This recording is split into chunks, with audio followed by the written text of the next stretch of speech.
warahmatullahi wabarakatuh. Kami dari kelompok 4 beranggotakan 6 orang dibagi menjadi 2 tim. Yang pertama, tim bebedah,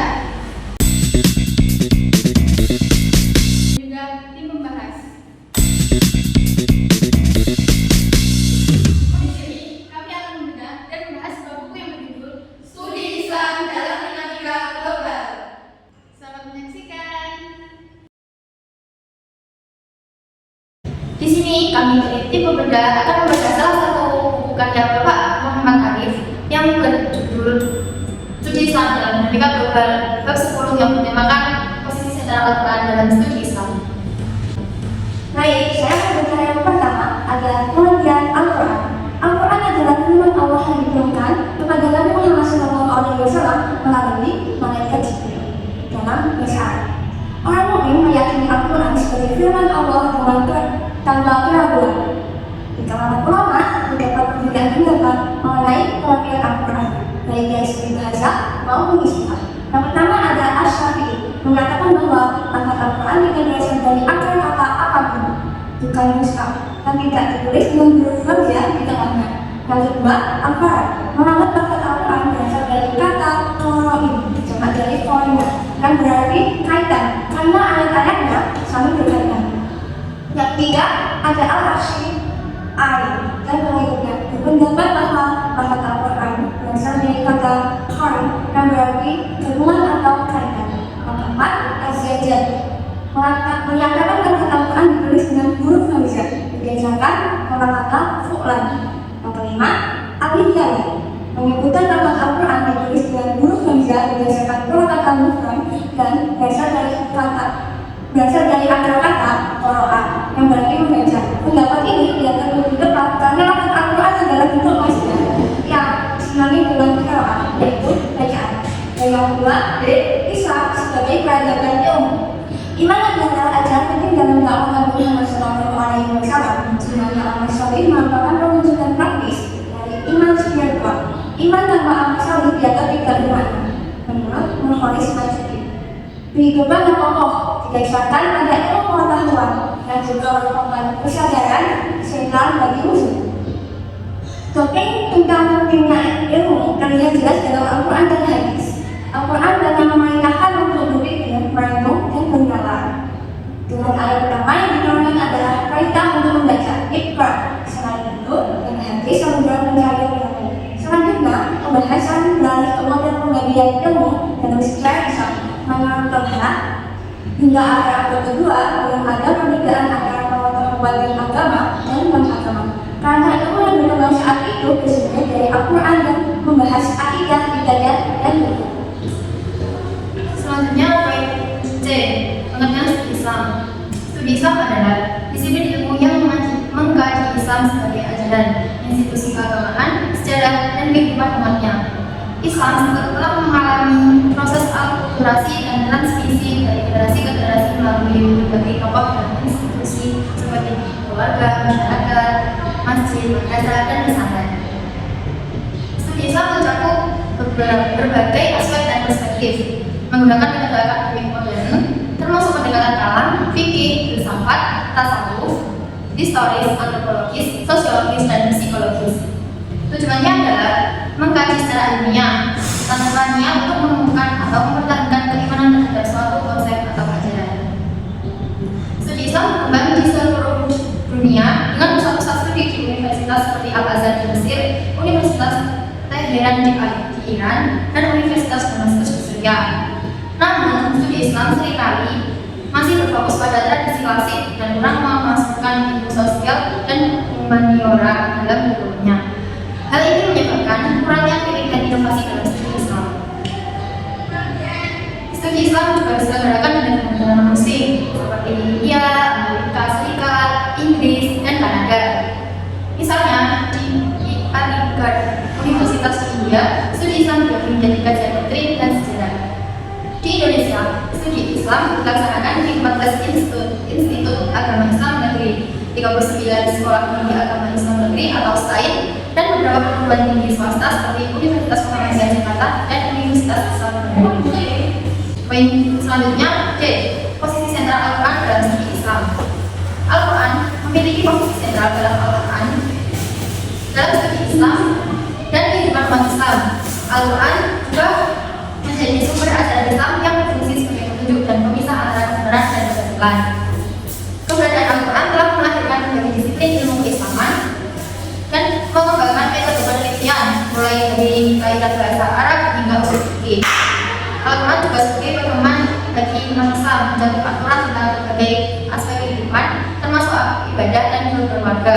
Al-Quran sebagai pesan Islam memiliki banyak ajaran penting untuk umat Islam. Yang pertama, akidah atau iman. Yang kedua, syariah atau Islam. Yang ketiga, akhlak atau lisan. Akidah atau iman adalah jalan hidup yang mempengaruhi tindakan Muslim. Pentingnya keterikatan hukum suara membuat umat berusaha untuk menyebarkan Islam. Hadis menyatakan bahwa kehendak Allah untuk menjadikan seseorang baik tergantung pada agamanya. Yang kedua, syariat atau Islam. Islam dibangun atas 5 rukun, yaitu syahadat, sholat, puasa, zakat, dan haji. Rukun Islam adalah dasar iman dan pelatihan bagi orang yang berharap ridha Allah. Yang ketiga, akhlak atau ihsan. Ihsan berarti keteguhan dalam segala hal. Islam dalam kehidupan sehari-hari termasuk ihsan dalam berbicara, seperti yang diajarkan Al-Quran. Islam menghargai kemanusiaan dengan tema al-ihsan, al-bashar, dan an-nas yang menggambarkan sikap, etika, dan tata krama manusia. Yang ke-E, fungsi Al-Quran dalam kajian Islam. Pertama, Al-Quran sebagai sumber nilai. Al-Quran merupakan sumber nilai tertinggi atau masdar al-hidayah yang memberikan petunjuk atau huda, penerang hidup atau bayinah, pembeda atau furqan, penyembuh hati atau sifat, nasihat atau mau'izah, dan informasi atau bayan yang mengatur akhlak, ibadah, muamalah, hingga ilmu pengetahuan dan tujuan akhir tauhid. Penemuan baru mengingatkan manusia akan kelemahan di hadapan Allah. Yang kedua yaitu Al-Quran sebagai pedoman agama. Menurut Ajaran Nasir, Al-Quran menjadi pedoman dalam 3 aspek. Yang pertama, penjelasan tentang alam semesta dan posisi manusia. Kedua, sejarah umat manusia. Dan yang terakhir, kekuatan transenden yang melindungi manusia melampaui rasionalitas modern. Fungsi yang ketiga yaitu Al-Quran sebagai sumber hukum. Sebagai objek tafsir, Al-Quran menjadi rujukan utama perkara agama dan hukum. Penafsiran dilakukan berdasarkan paradigma tertentu, mengakui bahwa ia adalah firman Allah yang ditunjukkan bagi seluruh manusia sebagai pedoman hidup. Yang keempat, Al-Quran sebagai kitab suci. Al-Quran adalah kalam Allah yang memiliki ijaz atau kekuatan tak tertandingi. Ilmu ulum Al-Quran mencakup asbabul nuzul, nasi masuk, dan ijaz. Sebagai mukjizat terbesar Nabi Muhammad, Al-Quran mendapat perhatian besar dari umat Islam. Yang kelima yaitu paradigma Al-Quran sebagai kitab rahmah. Al-Quran memberikan bimbingan moral untuk mengatasi konflik, menjadi inspirasi dalam mencegah kekerasan atas nama agama dan mengurai penyebabnya. Fungsi keenam yaitu fungsi Al-Quran berdasarkan namanya. Al-Quran berfungsi sebagai yang pertama al-huda, yaitu petunjuk bagi seluruh manusia, orang bertakwa dan orang beriman. Kedua yaitu al-furqan atau pembeda antara yang benar dan salah. Ketiga, as-sifah atau obat bagi penyakit hati. Keempat, al-mau'izah, yaitu nasihat bagi orang yang bertakwa. Fungsi ketujuh, Al-Quran sebagai firman Allah. Sebagai wahyu, Al-Quran bukanlah ciptaan Nabi Muhammad SAW, melainkan kalam Allah yang autentik. Penentangannya dijawab Allah dengan tantangan untuk membuat satu surat yang menyerupai Al-Quran. Yang kedelapan yaitu pengembangan ilmu di UI Malang. Di UI Malang, mata kuliah wajib seperti Al-Quran, Al-Sunnah, dan bahasa Arab bertujuan mendalami kajian Islam dari sumber aslinya.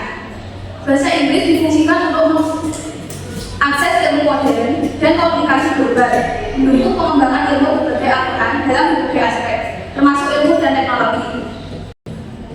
Jadi, itu tadi hasil dari tim pembedah. Yang kedua akan dilakukan oleh tim pembahas.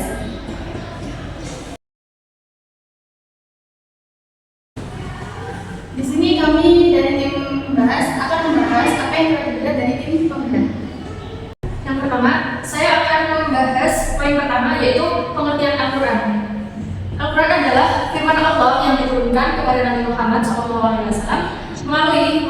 Jibril dalam bahasa Arab. Para mukmin meyakini Al-Quran sebagai firman Allah tanpa keraguan. Di kalangan ulama terdapat perbedaan pendapat mengenai pengertian Al-Quran, baik dari segi bahasa maupun istilah. Yang pertama, menurut Asy-Syafi'i mengatakan bahwa lafaz Al-Quran tidak berasal dari akar kata apapun atau bukan mushtaq dan tidak ditulis dengan huruf hamzah di tengahnya. Yang kedua, menurut Al-Farra menganggap lafaz Al-Quran berasal dari kata qoro'in atau jamak dari qarinah yang berarti kaitan karena ayat-ayatnya yang saling berkaitan. Yang ketiga, menurut Al-Asy'ari dan pengikutnya berpendapat bahwa lafaz Al-Quran berasal dari kata qor yang berarti gabungan atau kaitan. Yang keempat, menurut Az-Zajjaj menyatakan lafaz Al-Quran ditulis dengan huruf hamzah berdasarkan pola kata fu'lan. Yang kelima, menurut Al-Lihyani menyebut lafaz Al-Quran ditulis dengan huruf hamzah berdasarkan pola kata mufrad dan berasal dari akar kata a yang berarti membaca. Pendapat ini dianggap lebih tepat karena lafaz Al-Quran adalah bentuk masdar yang sinonim dengan qiraah, yaitu bacaan.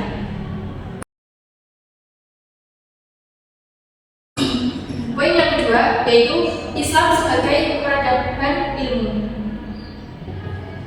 Iman menjadi inti dari ajaran Nabi Muhammad SAW dengan amal soleh sebagai bukti nyata dari keimanan tersebut. Tanpa amal soleh, iman kehilangan maknanya. Nurholis Majid menjelaskan bahwa ilmu pengetahuan adalah dasar dari kehidupan yang kokoh dan menjadi kesadaran umat Islam. Pentingnya ilmu ini terjamin dalam Al-Quran dan hadis. Al-Quran mendorong umat untuk berpikir, merenung, dan menggunakan akal. Dimulai dari wahyu yang pertama yang berisi perintah membaca atau iqra. Hadis juga menegaskan pentingnya mencari ilmu sebagai kunci kehidupan yang lebih baik. Seiring waktu, pembagian ilmu dalam Islam terus berkembang. Menurut Tolha, hingga akhir abad ke-2 Hijriah, belum ada perbedaan antara ilmu, agama, dan ilmu umum. Pada masa itu, semua pengetahuan bersumber dari Al-Quran dan berfokus pada akidah, ibadah, serta hukum. Pendidikan pun menjadi hal penting untuk meningkatkan derajat manusia. Proses pendidikan berlangsung sepanjang hayat, baik dalam keluarga maupun masyarakat, hingga menjadi tanggung jawab bersama antara keluarga, masyarakat, dan pemerintah. Islam adalah agama yang banyak memberikan pendidikan pada umatnya.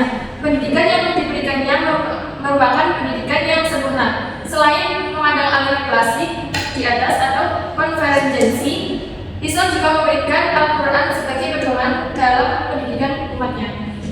Menurut pandangan Islam, dari aliran klasik pendidikan yang ada, konvergensilah yang memenuhi syarat pendidikan. Walaupun kalau menurut Islam masih harus berpijak pada Al-Quran sebagai landasan pendidikan. Dan poin ketiga, yaitu pengertian studi Islam.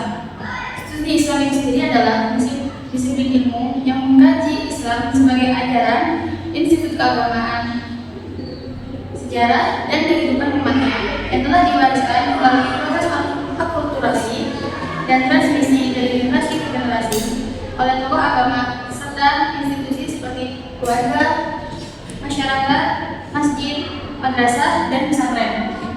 Kajian ini mencakup berbagai aspek dengan pendekatan akademik modern seperti kalam, fikih, filsafat, tasawuf, histori, antropologis, sosiologis, dan psikologis. Untuk memahami Islam secara ilmiah tanpa bertujuan memperkuat atau mempertahankan keimanan terhadap suatu ajaran tertentu. Studi Islam berkembang secara global dengan pusat-pusat studi seperti Al-Azhar di Mesir, Universitas Teheran di Iran, Universitas Damaskus di Suriah, serta lembaga di negara-negara non-Muslim seperti Al-Azhar, Universitas di India yang membagi kajian menjadi doktrin dan sejarah.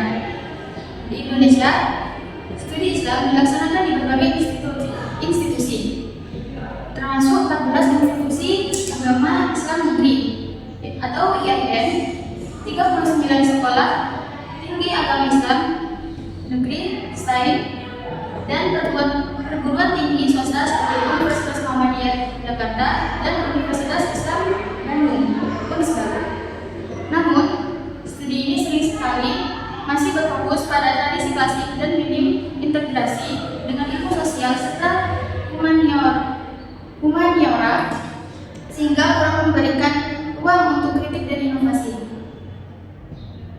Menurut jurnal yang berjudul Interaksi Agama dan Budaya yang ditulis oleh Bapak Muhammad Arif, menjelaskan menurut Wilson, perubahan diperlukan dengan mendorong institusi seperti IAIN atau UIN memiliki dosen yang kritis dan kreatif, memproduksi pemikiran dan penelitian yang melampaui tradisi, serta mengembangkan sistem pendidikan yang transformatif dan produktif. Selain itu, ajaran Islam yang mencakup akidah, syariah, dan akhlak memiliki potensi untuk berasimilasi, berakulturasi, dan berintegrasi dengan budaya lokal yang juga terdiri dari unsur ide, aktivitas, dan hasil karya, sehingga memungkinkan adaptasi harmonis antara ajaran Islam dan kearifan lokal.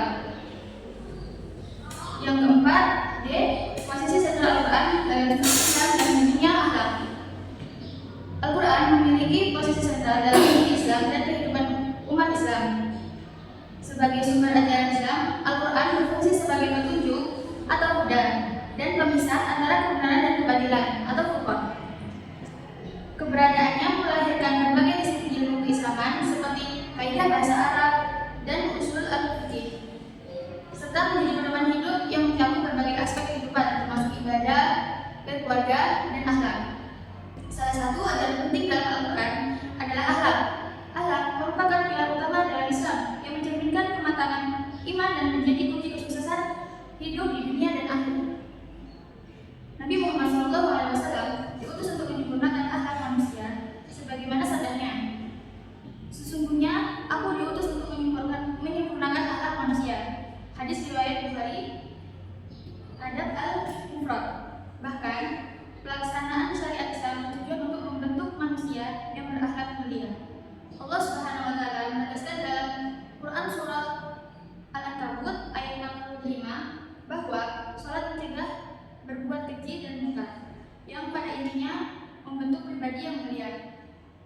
Salah satu, Al-Quran mengajarkan ihsan, yaitu ketekunan dalam segala hal, termasuk berbicara dengan baik. Islam menghargai kemanusiaan sebagaimana digambarkan melalui tema al-ihsan, al-bashar, dan anas yang mencakup sikap, etika, dan tata krama manusia. Akhlak yang baik menentukan kualitas keimanan seseorang, sehingga Rasulullah SAW sangat menekankan pentingnya akhlak dalam kehidupan sehari-hari umat Islam. Al-Quran dengan ajaran-ajaran universalnya tidak hanya menjadi pedoman bagi umat Islam, tetapi juga menjadi dasar dalam membangun peradaban yang berlandaskan iman, ibadah, dan akhlak mulia. Materi yang kelima yaitu tentang tauhid, Al-Quran, dan fungsinya. Dalam kajian Islam membahas inti dari ajaran Islam, yaitu tauhid, keesaan Allah, dan peran Al-Quran sebagai pedoman hidup. Berikut penjelasan singkat menurut jurnal Dinamika Islamisasi Mekah dan Madinah karangan Bapak Muhammad Arif, yaitu 1. Tauhid dan Islam. Tauhid adalah inti keimanan yang mengajarkan umat Islam untuk mengimani Allah sebagai satu-satunya Tuhan yang berhak disembah, meyakini hari kiamat sebagai dalil beriman, membersihkan jiwa dari kemaksiatan dan memperbanyak amal baik, bertawakal kepada Allah setelah melakukan usaha, mengimani dua Rasulullah Nabi Muhammad sebagai membawa risalah yang harus diikuti. Prinsip-prinsip ini membantu fondasi hidup seorang muslim dengan menyerahkan segala urusan kepada Allah dan mengutamakan doa. 2. Al-Quran dan fungsinya. Al-Quran merupakan kitab suci yang menjadi sumber hukum, nilai, dan pedoman kehidupan. Fungsinya meliputi sumber nilai, mengajarkan akhlak mulia, ibadah, hubungan sosial, atau muamalah hingga ilmu pengetahuan. Semuanya dengan tujuan memperkuat tauhid. Pedoman abadi, memandu manusia memahami memahami alam, sejarah, dan kekuatan ilahi melampaui akal manusia. Sumber hukum menjadi dasar hukum Islam dengan interpretasi berbasis paradigma tertentu. Setelah itu kitab suci, sebagian mukjizat Nabi Muhammad dengan keunikan isi dan struktur yang tak tertandingi. Kitab Rahmah menginspirasi penyelesaian konflik, mencegah kekerasan, dan menanamkan nilai moral. Fungsinya berdasarkan nama Al-Quran disebut sebagai 1. Al-Huda yang artinya petunjuk bagi orang bertakwa, 2. Al-Furqan yang artinya membeda antara yang benar dan yang salah, yang ketiga Al-Syifa yang artinya penyembuh hati, yang keempat Al-Izzah yang artinya nasihat menghibur. Firman Allah adalah wahyu otentik yang menjadi bukti keilahian menantang manusia untuk menjadi satu suratnya saja.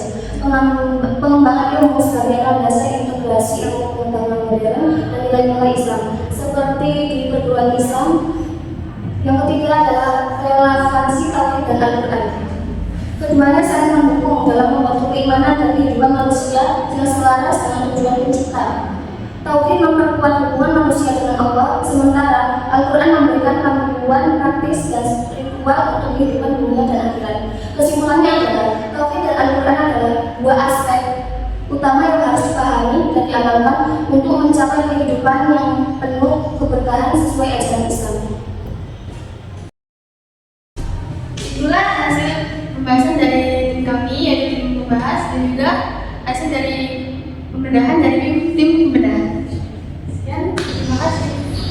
Sekian dari kami. Terima kasih telah menyaksikan. Jangan lupa like,